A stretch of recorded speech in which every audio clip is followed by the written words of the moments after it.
चलिए आगे बढ़ेंगे और बात पश्चिम बंगाल की करेंगे। दरअसल बंगाल में हिंसा के 7 दिन बाद ममता बनर्जी मुआवजे का लॉलीपॉप लेकर सामने आई, लेकिन पीड़ित परिवार के मुआवजे को ठुकराकर यह कह दिया कि दीदी अगर देना है तो दोषियों को सजा दिलाओ।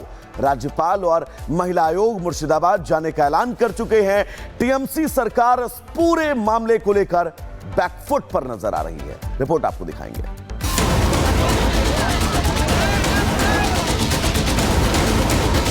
सुप्रीम कोर्ट की हिंसा पर सख्त टिप्पणी और 7 दिन के अंदर सरकार से जवाब के बाद अब ये सवाल है, क्या बंगाल में वक्फ कानून के विरोध में भड़की हिंसा खत्म हो जाएगी? क्या राज्यपाल से मुलाकात के बाद बंगाल में हिंदुओं का पलायन खत्म हो जाएगा?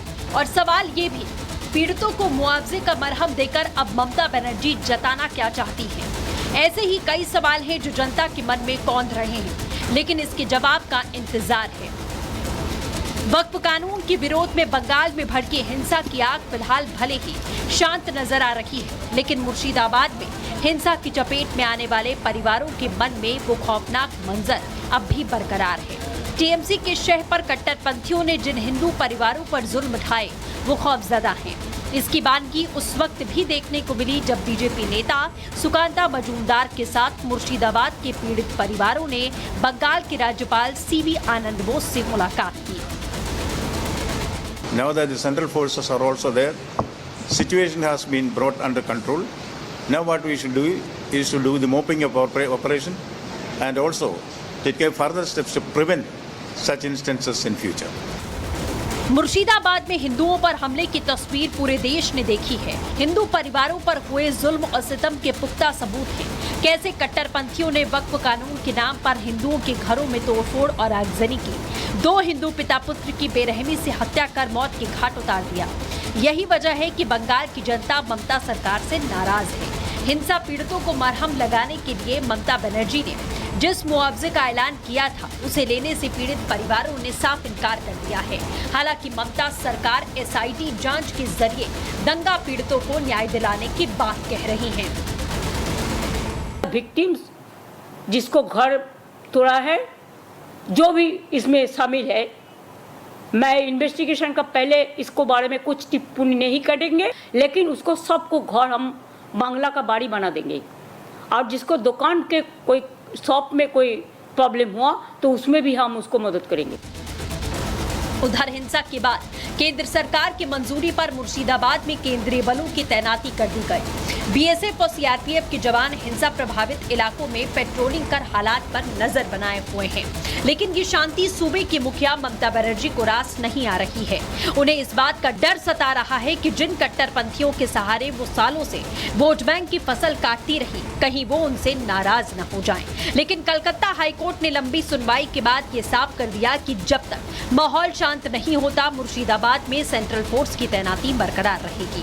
अब इसे लेकर बीजेपी ममता सरकार से सवाल पूछ रही है। तो देश देख रहा ना कि कानून को स्थापित करना राज्य का काम है और राज्य को लॉ एंड ऑर्डर सुनिश्चित हो। अब अगर मुर्शिदाबाद जल रहा है, 24 परगना जल रहा है या बंगाल के अंदर, और पुलिस मूक दर्शक के रूप में खड़ी है, देश में ऐसी परिस्थितियां होगी।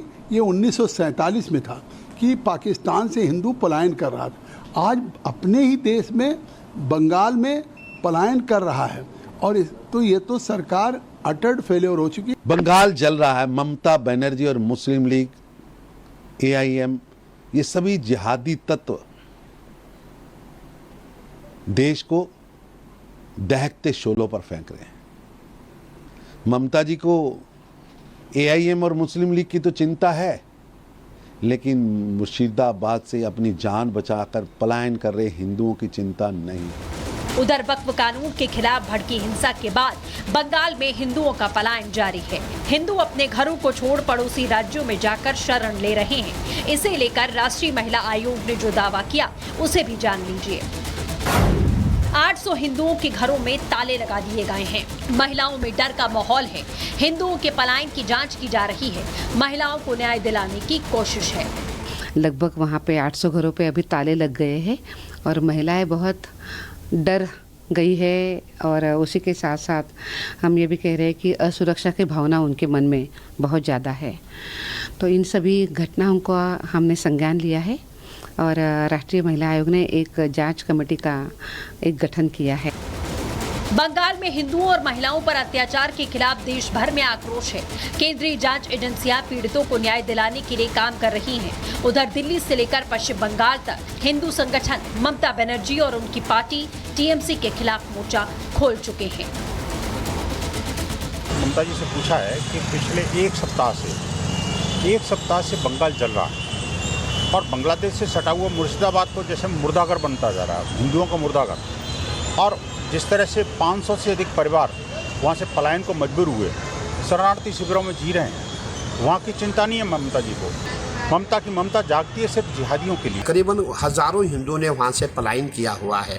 इसलिए मेरा मानना है कि अब जो है ममता सरकार सक्षम नहीं है, उनको सीएम पद से बर्खास्त करके वहाँ पे राष्ट्रपति शासन लगाना बहुत जरूरी हो गया है। आपने देखा होगा ममता जी ने हमेशा वो एंटी हिंदू रही है और हमेशा सनातन का विरोध किया है। मेरा ये कहना है कि भाई जो अमेंडमेंट जिसमें वक्फ बोर्ड में जो अमेंडमेंट आया हुआ है उसमें हिंदुओं का क्या दोष है? तुम हिंदुओं को क्यों मार रही हो? आपकी पुलिस कहाँ है? आप उनको सुरक्षा क्यों नहीं दे रही हो? बंगाल में हिंदुओं पर हमले के मुद्दे को बीजेपी जोर शोर से उठा रही है। पीड़ितों को न्याय दिलाने के लिए सड़कों पर उतरकर आंदोलन कर रही है, लेकिन दीदी की पुलिस उपद्रवियों को गिरफ्तार करने के बजाय पीड़ितों के समर्थन में उठने वाली आवाज को दबाने में जुटी है। लिहाजा बंगाल की जनता दीदी से नाराज। चलिए आगे बढ़ेंगे और बात पश्चिम बंगाल की करेंगे। दरअसल बंगाल में हिंसा के 7 दिन बाद ममता बनर्जी मुआवजे का लॉलीपॉप लेकर सामने आई, लेकिन पीड़ित परिवार के मुआवजे को ठुकराकर यह कह दिया कि दीदी अगर देना है तो दोषियों को सजा दिलाओ। राज्यपाल और महिला आयोग मुर्शिदाबाद जाने का ऐलान कर चुके हैं। टीएमसी सरकार इस पूरे मामले को लेकर बैकफुट पर नजर आ रही है। रिपोर्ट आपको दिखाएंगे।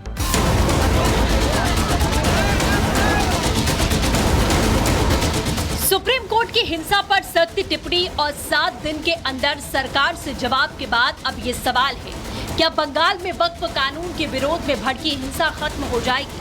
क्या राज्यपाल से मुलाकात के बाद बंगाल में हिंदुओं का पलायन खत्म हो जाएगा? और सवाल ये भी, पीड़ितों को मुआवजे का मरहम देकर अब ममता बनर्जी जताना क्या चाहती हैं? ऐसे ही कई सवाल हैं जो जनता के मन में कौंध रहे हैं, लेकिन इसके जवाब का इंतजार है। वक्फ कानून के विरोध में बंगाल में भड़की हिंसा की आग फिलहाल भले ही शांत नजर आ रही है, लेकिन मुर्शिदाबाद में हिंसा की चपेट में आने वाले परिवारों के मन में वो खौफनाक मंजर अब भी बरकरार है। टीएमसी के शह पर कट्टरपंथियों ने जिन हिंदू परिवारों पर जुल्म ढाए वो खौफजदा हैं। इसकी वानगी उस वक्त भी देखने को मिली जब बीजेपी नेता सुकांता मजूमदार के साथ मुर्शिदाबाद के पीड़ित परिवारों ने बंगाल के राज्यपाल सीवी आनंद बोस से मुलाकात की। Now that the central forces are also there, situation has been brought under control.